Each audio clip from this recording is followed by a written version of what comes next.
Welcome to the Real News Network. I'm Paul Jay in Baltimore, and last night, President Obama and candidate Romney met for the first presidential debate. Now joining us to give his opinion of how things went is Professor Leo Panitch. He's a Canadian Research Chair in Comparative Political Economy at York University, and he's the co-author of the recent book, The Making of Global Capitalism. Thanks for joining us again, Leo. Hi, Paul. So my headline take on the debate was Masterful Liar Beats Man Without Conviction. Well, what was your take? Well, I thought Romney said one thing that was absolutely true, and President Obama agreed with it. And that was when Romney said, high-income people will do well whether I'm president or you are. And I think that was the truest thing he said all night. That said, he was full of cant and hypocrisy, although he pulled it off well, because Obama was unable to present any vision of his own. The hypocrisy was astonishing when he said that Dodd-Frank protects banks too big to fail. These are known as systemically important financial institutions. And then in the next breath said, this is going to harm middle-sized banks. And of course, were those banks fail, the whole point is they would bring down the middle-sized banks with them. That's why they're systemically important. It was astonishing that Obama was unable to respond to that, and he was unable to respond to it because indeed he is so much in the pockets of the big banks and the banking system, and is responsible for reproducing that system through this crisis.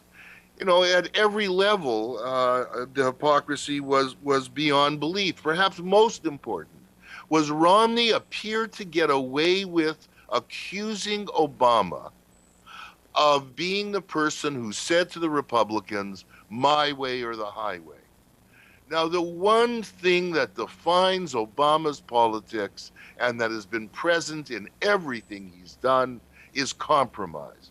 He has been on his knees to compromise with the insurance companies on Obamacare. He has done everything to compromise with the Republicans, and they wouldn't go along with it, of course. And that's why we've had such a gridlock.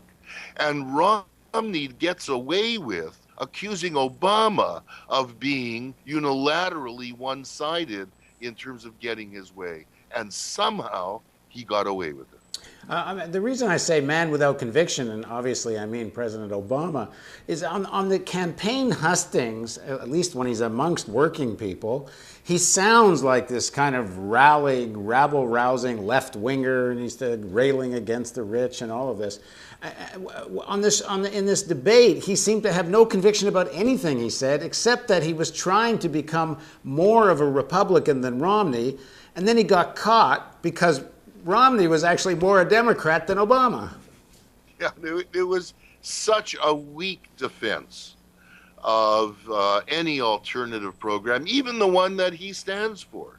It was an amazingly weak defense, and it was a constant attempt to stand on both sides of every issue. So when he said Clinton created 28 million jobs, in the same breath he said, and he created lots of millionaires in the process.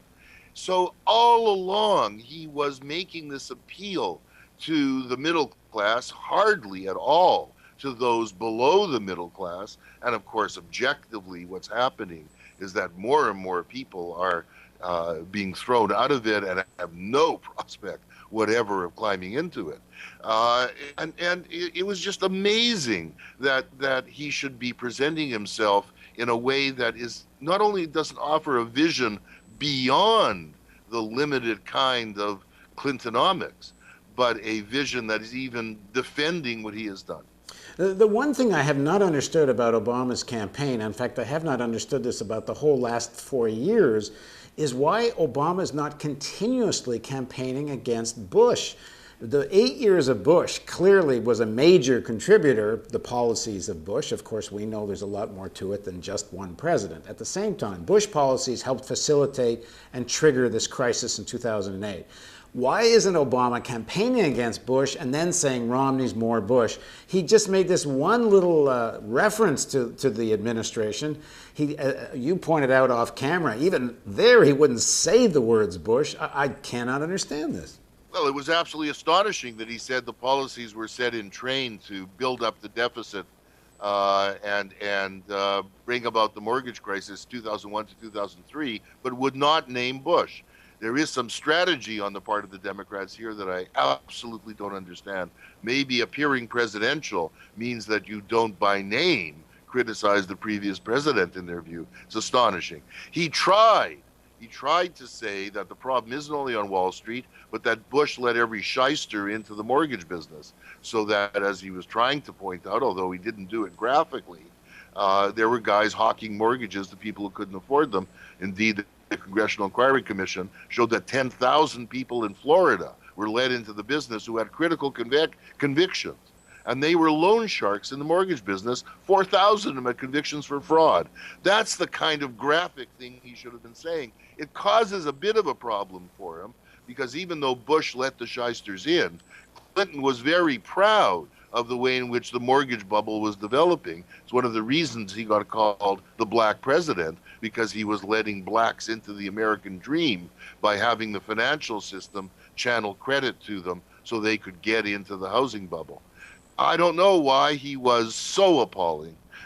You could have attacked Bush without revealing that side of your own legacy. It was an astonishingly bad performance, and we just have to hope that people see through the astonishing hypocrisy of almost everything that Romney said. All right, thanks very much for joining us, Leo. It's good to talk to you, Paul. And thank you for joining us on the Real News Network.